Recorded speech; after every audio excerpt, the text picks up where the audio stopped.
دیکھو ٹھیک ہے.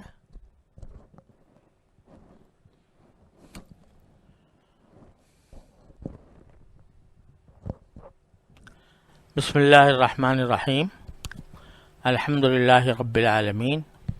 والصلاة والسلام علی رسولہ الکریم وعلی آلہ واصحابہ اجمعین. اما بعد. اعوذ باللہ من الشیطان الرجیم. بسم اللہ الرحمن الرحیم.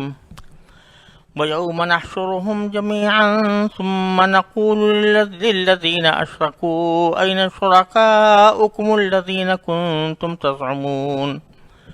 ثُمَّ لَمْ تَكُنْ فِتْنَتُهُمْ إِلَّا أَنْ قَالُوا وَاللَّهِ رَبِّنَا مَا كُنَّا مُشْرِكِينَ انظر كيف كذبوا على أنفسهم وضل عنهم ما كانوا يفترون ومنهم من يستمع إليك وجعلنا على قلوبهم أكنة أن يفقهوه وفي آذانهم وقرا وإن يروا كل آية لا يؤمنوا بها حتى إذا جاءوك يجادلونك يقول الذين كفروا إن هذا إلا أساطير الأولين وهم ينهون عنه وينأون عنه وَإِن يُهْلِكُونَ إِلَّا أَنفُسَهُمْ وَمَا يَشْعُرُونَ. یہ سورہ مائدہ کی آیت نمبر 22 سے نمبر 26 تک میں نے آپ کے سامنے تلاوت کی ہے. پچھلی آیت میں یعنی آیت نمبر 21 میں اللہ تبارک و تعالیٰ نے یہ فرمایا تھا کہ جو شخص اللہ تعالیٰ پر جھوٹ باندھے یا اس کی آیتوں کو جھٹلائے اس سے بڑا ظالم کون ہوگا، اور جو ظلم کرنے والے ہوتے ہیں ان کو فلاح نصیب نہیں ہوگی. اور اشارہ اس سے دو قسم کے کافروں کی طرف تھا. ایک مشرکین عرب جو اللہ تعالیٰ پر جھوٹ باندھتے تھے، اس طرح کے بتوں کی عبادت کرتے تھے، بتوں کو معبود مانتے تھے اور کہتے تھے اللہ تعالیٰ نے ہمیں حکم دیا ہے یا ہم اللہ کا تقرب اس کے ذریعے حاصل کرتے ہیں. یا پھر بعض اوقات بتوں کے نام پر جانور چھوڑ دیتے تھے اور کہتے تھے اللہ تعالیٰ نے یہ جانور حرام کر دیا ہمارے لیے. تو یہ بھی اللہ پر جھوٹ باندھنا تھا. اور جو یہود و نصارہ تھے وہ جھوٹ اس طرح باندھتے تھے کہ بعض اوقات تورات اور انجیل کی جو کتابیں تھیں ان کے اندر اپنی طرف سے تحریف کر دیتے تھے، اس کو بگاڑ دیتے تھے. اور یہ بھی اللہ پر جھوٹ باندھنا تھا کہ وہ یہ کہیں کہ حضرت عیسیٰ علیہ السلام اللہ کے بیٹے ہیں. او کذب بآیاتہ، اور یا پھر وہ اللہ تعالیٰ کی نشانیوں کی تکذیب کرتے تھے. تو یہ سب ظلم کی باتیں تھیں، اور اس کا نتیجہ اللہ تعالیٰ نے بتایا تھا کہ ان ظالموں کو فلاح نصیب نہیں ہوگی. اس فلاح نصیب نہ ہونے کی آگے کچھ تفصیل بیان فرمائی گئی ہے ان آیات میں جو میں نے آپ کے سامنے ابھی تلاوت کی. پہلے ان کا ترجمہ دیکھ لیں. ان کا ترجمہ یہ ہے: اس دن کو یاد رکھو جب ہم ان سب کو اکٹھا کریں گے، پھر جن لوگوں نے شرک کیا ہوگا ان سے پوچھیں گے کہ کہاں ہیں تمہارے وہ معبود جن کے بارے میں تم یہ دعویٰ کرتے تھے کہ وہ خدائی میں اللہ کے شریک ہیں. اس وقت ان کے پاس کوئی بہانہ نہیں ہوگا سوائے اس کے کہ وہ کہیں گے کہ اللہ کی قسم جو ہمارا پروردگار ہے، ہم تو مشرک نہیں تھے. دیکھو یہ اپنے معاملے میں کس طرح جھوٹ بول جائیں گے، اور جو معبود انہوں نے جھوٹ موٹ تراش رکھے تھے ان کا انہیں کوئی سراغ نہیں مل سکے گا. اور ان میں سے کچھ لوگ ایسے ہیں جو تمہاری بات کان لگا کر سنتے ہیں، مگر ہم نے ان کے دلوں پر ایسے پردے ڈال دیے ہیں کہ وہ اس کو سمجھتے نہیں ہیں، اور ان کے کانوں میں بہرا پن پیدا کر دیا ہے. اور اگر وہ ایک ایک کر کے ساری نشانیاں دیکھ لیں تب بھی وہ ان پر ایمان نہیں لائیں گے. انتہا یہ ہے کہ جب تمہارے پاس جھگڑا کرنے کے لیے آتے ہیں تو کافر لوگ یوں کہتے ہیں کہ یہ قرآن تو پچھلے لوگوں کی داستانوں کے سوا کچھ نہیں، اور یہ دوسروں کو بھی اس قرآن سے روکتے ہیں اور خود بھی اس سے دور رہتے ہیں، اور اس طرح وہ اپنی جانوں کے سوا کسی اور کو ہلاکت میں نہیں ڈال رہے، لیکن ان کو احساس نہیں ہے۔ ان کو جو فلاح نصیب نہ ہوگی اس کی تفصیل بیان کرتے ہوئے پہلے یہ فرمایا کہ ہم ان سب کو میدان حشر میں جمع کریں گے، اور وہاں ان سے پھر بعد میں پوچھیں گے ان لوگوں سے جنہوں نے شرک کیا ہوگا کہ اَیْنَ شُرَکَاؤُکُمُ الَّذِینَ کُنتُم تَزْعُمُونَ، کہاں ہیں تمہارے وہ معبود جن کے بارے میں تم یہ دعویٰ کرتے تھے کہ بخدائی میں اللہ کے شریک ہیں۔ تو یہاں پہلی بات تو یہ ہے کہ یہ فرمایا کہ ہم ان کو پہلے جمع کریں گے میدان حشر میں، ثم نقول، پھر کہیں گے، یعنی اس وقت جب کہ سوال جواب کا سلسلہ شروع ہوگا، حساب و کتاب کا سلسلہ شروع ہوگا اور سوال و جواب کا سلسلہ شروع ہوگا، تو اس وقت ہم ان سے کہیں گے۔ یہاں بعض روایات سے معلوم ہوتا ہے کہ میدان حشر میں جمع ہونا اور اس کے بعد سوال و جواب شروع ہونا، اس کے درمیان بہت بڑا وقفہ ہوگا، اسی لیے یہاں ثم فرمایا ہے۔ ثم کا مطلب ہوتا ہے پھر، یعنی وقفے کے بعد۔ یہ وقفہ بڑا طویل ہوگا، اور احادیث سے یہ معلوم ہوتا ہے کہ بہت طویل دن ہوگا حشر کا دن، اور اتنا طویل ہوگا کہ اس کو بعض روایتوں میں 50,000 سے تعبیر کیا گیا ہے، بعض میں 1,000 سے تعبیر کیا گیا، جیسا کہ قرآن کریم میں بھی دن کے بارے میں فرمایا گیا کہ اللہ تعالیٰ کے ہاں تو جو ایک دن ہوتا ہے وہ 50,000 سال کے برابر ہوتا ہے یا 1,000 سال کے برابر ہوتا ہے۔ دو مختلف تعبیریں آئی ہیں، وہاں پر اس کی تشریح انشاءاللہ کی جائے گی، لیکن خلاصہ یہ ہے کہ یہ دن بہت بڑا ہوگا، اور اس دن میں لوگ وہاں کی اس دن کی سختیوں سے کہ اس میں گرمی بے پناہ ہوگی اور پسینے لوگوں کے بہہ رہے ہوں گے، اور وہ پریشان ہوں گے کہ یہاں یہ چاہتے ہوں گے کہ کسی طرح ہمارا حساب و کتاب جلدی شروع ہو جائے، جو بھی کچھ فیصلہ ہونا ہے ہو جائے، لیکن اس تکلیف سے ہم نکل جائیں جو میدان حشر میں ہو رہی ہے۔ سوائے اللہ تعالیٰ کے ان بندوں کے جن کو اللہ تعالیٰ اپنے عرش کے سائے میں رکھے گا، باقی سب بہت سخت گرمی کی حالت میں ہوں گے، تو اس وقت وہ چاہیں گے کہ کسی طرح کوئی سفارش کر دے اللہ تعالیٰ سے کہ ہمارا حساب و کتاب شروع کر دیا جائے۔ تو وہ پہلے مختلف پیغمبروں کے پاس جائیں گے کہ آپ سفارش کریں، لیکن سارے پیغمبر یہ فرمائیں گے کہ آج ہمارے اندر یہ جرأت نہیں ہے کہ ہم اللہ تعالیٰ کی بارگاہ میں حاضر ہو کر کوئی سفارش کریں۔ تو آخر کار وہ نبی کریم صلی اللہ علیہ وسلم کی خدمت میں حاضر ہوں گے اور آپ سے درخواست کریں گے کہ آپ سفارش کریں۔ تو پھر اللہ تبارک و تعالیٰ کے فضل و کرم سے نبی کریم صلی اللہ علیہ وسلم عرش کے پاس جا کر وہاں پر سجدے میں گر جائیں گے اور اللہ تعالیٰ کی ایسی حمد اور ایسی تسبیح کریں گے جو اس سے پہلے آپ کے ذہن میں نہیں آئی، اور اس کے بعد پھر لوگوں کی اس بارے میں سفارش کریں گے کہ ان کا حساب و کتاب شروع کر دیا جائے۔ تو اس کو شفاعت کبریٰ اس لیے کہا جاتا ہے کہ یہ سارے مومن کافر سب کے لیے ہوگی، کیونکہ سب پریشان ہوں گے اور سب چاہتے ہوں گے کہ جو کچھ بھی ہونا ہے ہو جائے، تو اس کو شفاعت کبریٰ کہا جاتا ہے۔ چنانچہ نبی کریم صلی اللہ علیہ وسلم کی شفاعت کے بعد پھر حساب و کتاب شروع ہوگا اور پھر سوال جواب بھی ہوں گے۔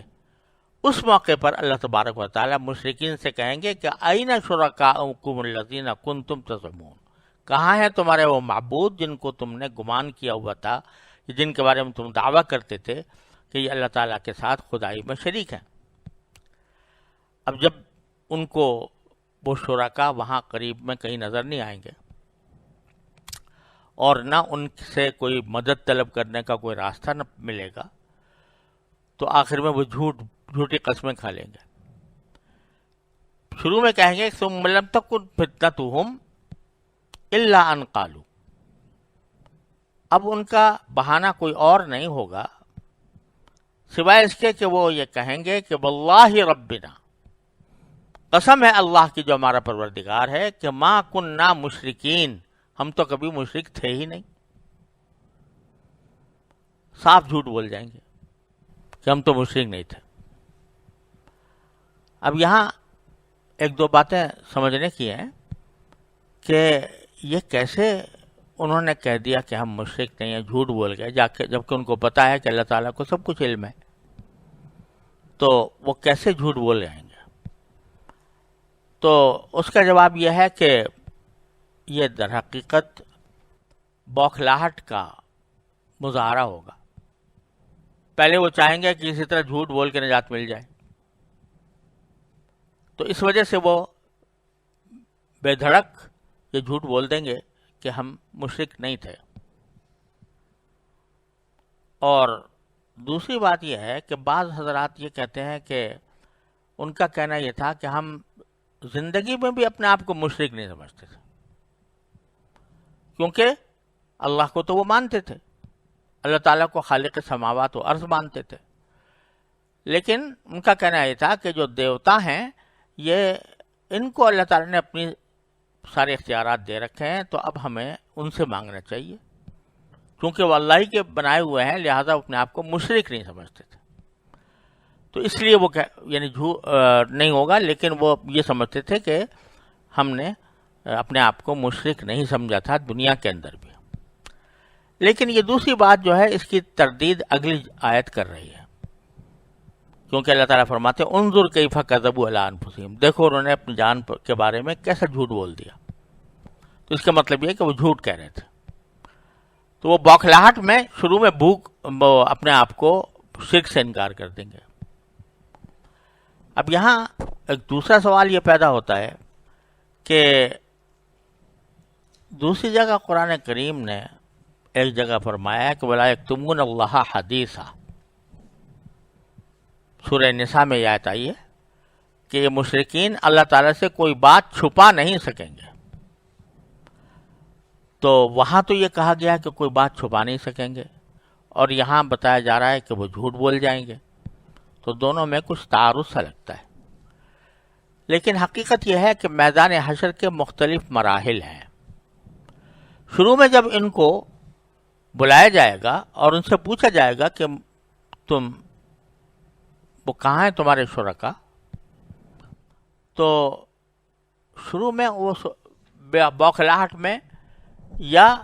یہ سوچ کر کہ چلو جھوٹ بول جاؤ، ہو سکتا ہے کام بن جائے، وہ جھوٹ بول جائیں گے. لیکن اس کے بعد قرآن کریم نے ہی بتایا ہے کہ ان کے ہاتھ پاؤں گواہی دیں گے ان کے خلاف. سورہ یاسین میں ہے الیوم نختم علی افواہہم وتکلمنا ایدیہم وتشہد ارجلہم بما کانوا یکسبون، کہ ہم اس دن جب یہ جھوٹ بول جائیں گے تو ہم ان کے منہ پر تو مہر لگا دیں گے، اس کے بعد کہ منہ سے تو اب بول نہیں سکیں گے، لیکن ان کے ہاتھ اور ان کے پاؤں ان کے خلاف گواہی دیں گے کہ یہ کیا کیا اعمال کیا کرتے تھے، وہ سارے اعضاء و جوارح بتا دیں گے. اب جب کہ ان کے اوپر حجت تام ہو جائے گی اور اللہ تبارک و تعالیٰ کی قدرت سے ان کے ہاتھ پاؤں ان کے خلاف گواہی دیں گے، تو اس کے بعد پھر یہ مرحلہ آئے گا کہ لا یکتمون اللہ حدیثا، کہ وہ اللہ تعالیٰ پھر کوئی بات چھپا نہیں سکیں گے. تو لیکن فی الحال ابتدا میں وہ جھوٹ بول گئے. تو انظر کیف کذبوا علی انفسہم، رسول کریم صلی اللہ علیہ وسلم سے اللہ تعالیٰ خطاب کر کے فرماتے ہیں کہ دیکھو کیف کذبوا علی انفسہم، انہوں نے کس طرح اپنے بارے میں جھوٹ بول جائے، اپنے معاملے میں کس طرح یہ جھوٹ بول جائیں گے. وَضَلَّ عَنْهُمْ مَا كَانُوا يَفْتَرُونَ، اور جو معبود انہوں نے جھوٹ موٹ تراش رکھے تھے وہ ان کا انہیں کوئی سراغ نہیں مل سکے گا، کہاں گئے وہ. ایک آیت میں یہ بھی آیا ہے کہ قرآن کریم میں یہ فرمایا کہ ہم احشروا الذین ظلموا و شرکاءہم، کہ جن لوگوں نے کفر کا ارتکاب کیا ہے یا شرک کا ارتکاب کیا ہے ان کو بھی جمع کرو، اور ان کے جو شرکا تھے، ان کے جو معبود انہوں نے بنا رکھے تھے، ان کو بھی جمع کرو۔ اس سے معلوم ہوتا ہے کہ میدان محشر میں وہ ہوں گے جن کو انہوں نے شریک بنا رکھا تھا، وہ چاہے پتھر ہوں، چاہے کوئی اور معبود ہو، وہ سب وہاں پر جمع ہوں گے۔ یہاں یہ کہا جا رہا ہے کہ انہیں کوئی سراغ نہیں مل سکے گا، لیکن دونوں میں تعارض اس لیے نہیں ہے کہ میدان حشر تو ایک زبردست میدان ہے جس میں ساری کائنات کے لوگ جمع ہیں، تو اس میں یہ کہاں ہیں اور ان کے وہ بنائے ہوئے معبود وہ کہاں ہیں؟ وہ باوجود میدان حشر میں موجود ہونے کے ان کو ان کا کوئی سراغ نہیں لگ سکے گا، اور سراغ نہ لگنے کے معنی یہ ہے کہ وہ ان کی کوئی مدد نہیں کر سکیں گے، مدد کو آ نہیں سکیں گے۔ پھر آگے فرمایا کہ وَمِنْهُمْ مَنْ يَسْتَمِعُ إِلَيْكَ، انہی مشرکین میں سے کچھ لوگ ایسے ہیں جو آپ کی بات کان لگا کر سنتے بھی ہیں۔ اب یہ کان لگا کر سننا یعنی صرف سننا نہیں بلکہ یستمع کا لفظ استعمال کیا جس کے معنی ہے کان لگا کر سننا۔ تو یہ کون لوگ تھے؟ تو یہ بات یہ تھی کہ جب رسول کریم صلی اللہ علیہ وسلم کے اوپر قرآن کریم نازل ہوا اور وہ اپنے بلاغت و فصاحت کا ایک شاہکار تھا جو ایک معجزے کی حیثیت رکھتا تھا، تو چونکہ یہ لوگ عرب کے بڑے فصیح و بلیغ لوگ تھے اور ان کو کوئی بھی فصیح و بلیغ کلام سننے میں لطف آتا تھا، تو اس لیے کبھی کبھی یہ لوگ چھپ چھپ کر بھی قرآن سنتے تھے، اس لیے نہیں کہ اس کی حقانیت کے قائل ہو جائیں، بلکہ اس لیے کہ ان کو جو فصاحت و بلاغت جس کا ان کو شوق تھا، شاعری کا شوق تھا، اور قرآن کریم میں شاعری تو نہیں ہے لیکن شاعری سے بڑھ کر اس میں فصاحت و بلاغت موجود ہے، تو یہ سن کر بھی ان کو دل چاہتا تھا کہ اس کو دوبارہ سنیں، تو بعض لوگ کان لگا کر سنتے تھے، یعنی جس وقت رسول کریم صلی اللہ علیہ وسلم یا صحابہ کرام قرآن کریم کی تلاوت کر رہے ہوتے تھے تو چھپ چھپ کر سنا کرتے تھے۔ اب چھپ کر سننے سے قرآن سن تو رہے ہیں اور کان لگا کر سن رہے ہیں، لیکن اگر ہدایت طلب کرنے کے لیے سنتے تو اس پر ایمان بھی لاتے، لیکن چونکہ سن رہے تھے محض ایک مزہ لینے کے لیے اور طلب حق مقصود نہیں تھی، تو اس کا نتیجہ یہ کہ یہ باوجود سننے کے ایمان نہیں لاتے تھے۔ اسی کو اللہ تبارک و تعالی نے اس طرح تعبیر فرمایا کہ وہ سنتے تو ہیں لیکن جعلنا علی قلوبہم اکنۃ، ہم نے ان کے دلوں پر ایسے پردے ڈال دیے ہیں کہ فہم لا یفقہون ان یفقہوہ، پردے ڈال دیے اس لیے کہ تاکہ وہ اس کو سمجھ نہ سکیں، وفی آذانہم وقرا، اور ان کے کانوں میں بہرا پن پیدا کر دیا ہے۔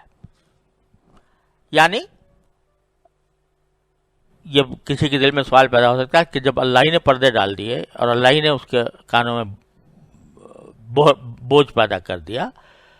تو پھر ان کو عذاب کس وجہ سے، جبکہ اللہ تعالی نے خود کیا؟ تو خوب سمجھ لیجئے کہ یہاں در حقیقت مطلوب یہ ہے کہ جب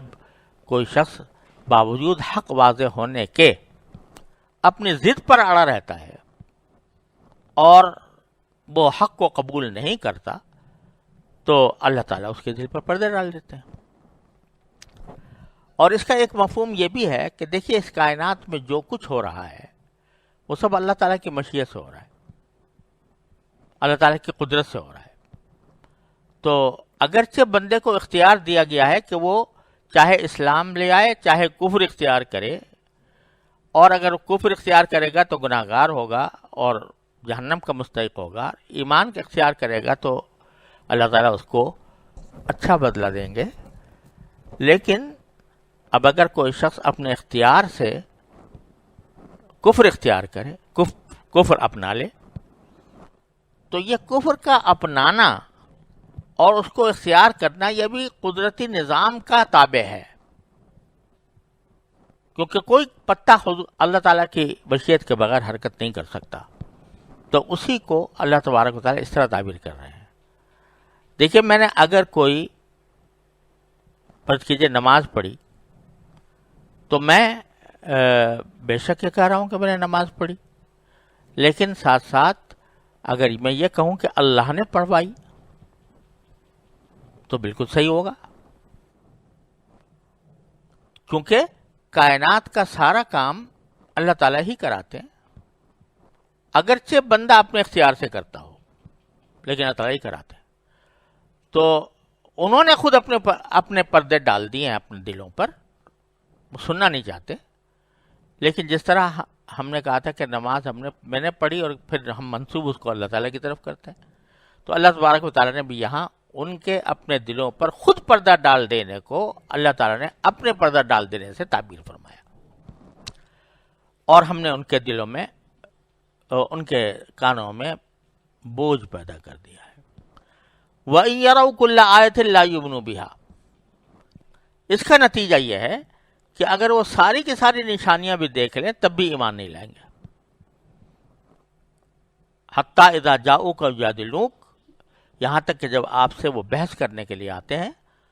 تو یہ کافر لوگ یوں کہتے ہیں کہ ان ھذا الا اساطیر الاولین، جب بحث کرنے کے لیے آتے ہیں تو اب انتہا ہے کہ وہ یہ سب کچھ کرنے کے بعد جب جھگڑا کرنے کے لیے آتے ہیں تو کافر لوگ یوں کہتے ہیں کہ یہ قرآن پچھلے لوگوں کی داستانوں کے سوا کچھ نہیں ہے،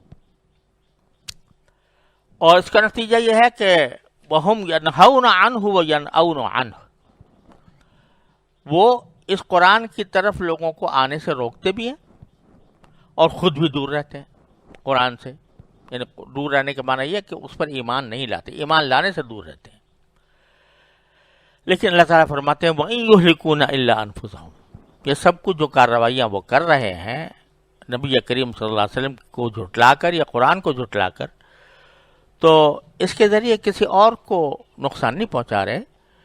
وہ خود اپنی جانوں کو ہلاکت میں ڈال رہے ہیں۔ وما یشعرون، اور ان کو اس بات کا احساس نہیں ہے کہ یہ ہمارا عمل خود ہمیں ہلاکت اور تباہی کی طرف لے جائے گا۔ وآخر دعوانا